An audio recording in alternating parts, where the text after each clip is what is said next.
এই পৃথিবীতে বাংলাদেশের সবচাইতে বড় দুশমন ভারত। সবচাইতে বড় দুশমন কে? আমরা ভারতকে দেখিয়ে দেব ইনশাআল্লাহ।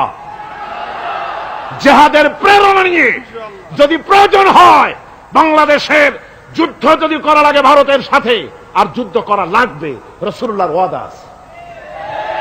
কার ওয়াদা?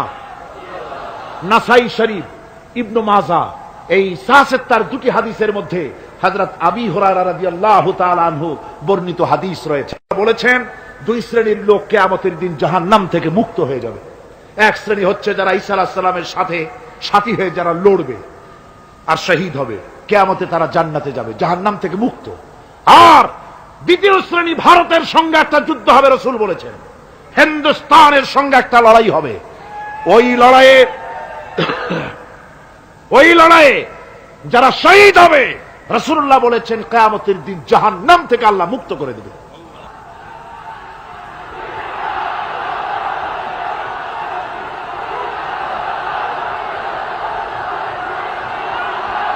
আমার মুসলমান ভাইয়েরা,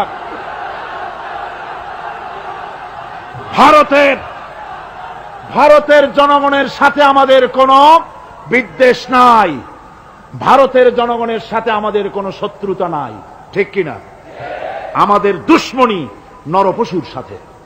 তুমি একটা সরকার, তোমার হাতে রয়েছে সেনাবাহিনী, তোমার সাথে বিএসএফ, তোমার হাতে ল্যান্ড ফোর্স, এয়ার ফোর্স, সব বাহিনী তোমার হাতে।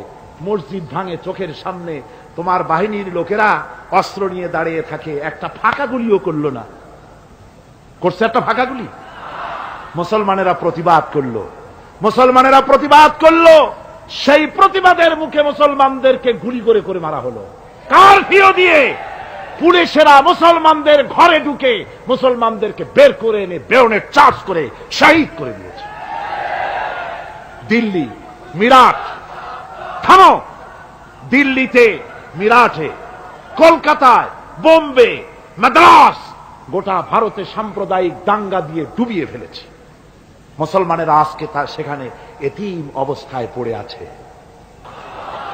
সেই লড়াই ভারতের সাথে আমাদের হবে।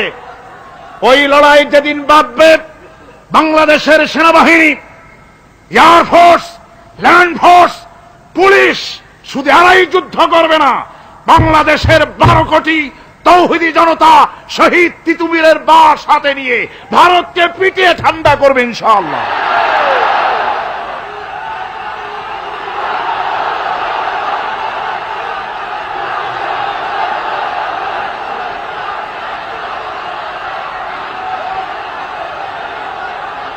আমার দেশে ভারতের মসজিদ ভাঙার প্রতিবাদে আমাদের দেশে একটা হিন্দুও মরে নাই, কথা ঠিক কিনা কন?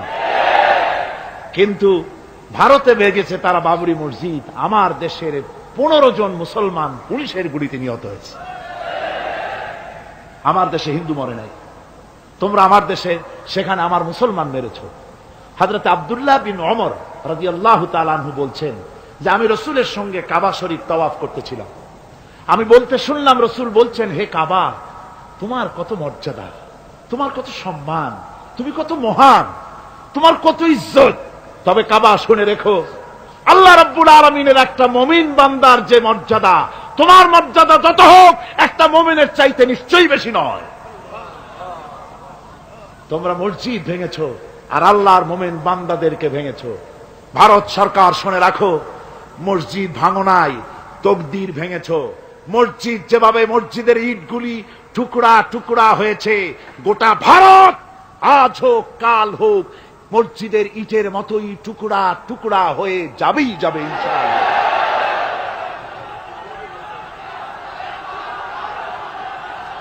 তবে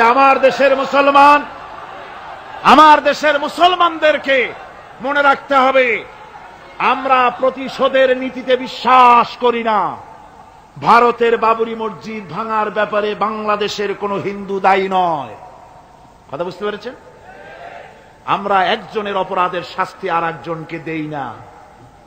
বাংলাদেশের কোন হিন্দু ওই ঘটনার জন্য দায়ী নয়।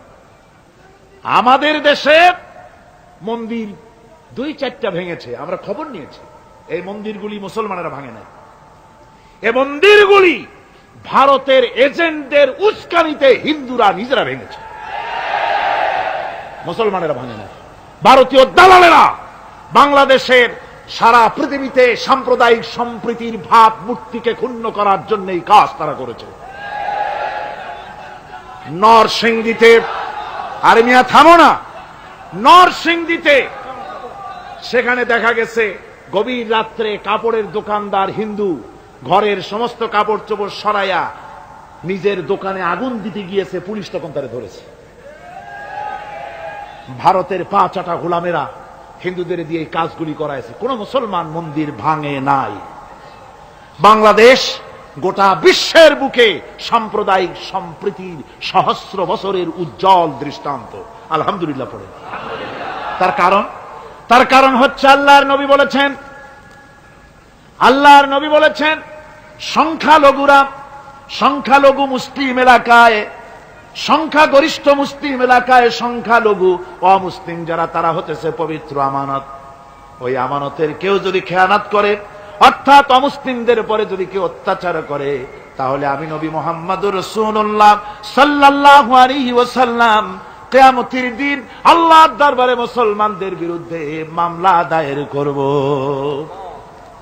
এই জন্য আমরা সবচাইতে পরধর্ম সহিষ্ণু জাত। আমার ভাইয়েরা ভালো করে মনে রাখুন, ভারতের বাবরি মসজিদ সহ এখন তারা আর অন্যান্য মসজিদও ভাঙ্গা শুরু করবে, প্ল্যান নিয়েছে, ভাঙতেছে।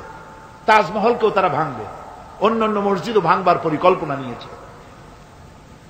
ওরা যদি মসজিদ একটা একটা ভাঙতে ভাঙতে, আল্লাহ না করুন, সবগুলিও যদি ভাঙে, বাংলাদেশের একটা মন্দিরকে আমরা ভাঙতে দেব না। এর নাম ইসলাম। এর নাম কি? ভারতের সাম্প্রদায়িক দাঙ্গা বাঁধিয়ে মুসলমান একটা একটা করে করে সব মুসলমানও যদি তারা মেরে ফেলে দেয়, আল্লাহর কসম, বাংলাদেশের একটা অমুসলিমের গায়ে আমরা হাত দিতে দেব না। এর নাম ইসলাম। এর নাম কি? আপনারা যদি কখনো শোনেন যে কোন এলাকার কোন লোক মন্দির ভাঙতে যাচ্ছে অথবা হিন্দুর বাড়ি আক্রমণ করতে যাচ্ছে, সাথে সাথে তাকে ধরে থানায় সোপর্দ করবেন। রাজি আছেন? কারা রাজি? হাত উঁচু করে দেখান। আলহামদুলিল্লাহ, হাত নামান।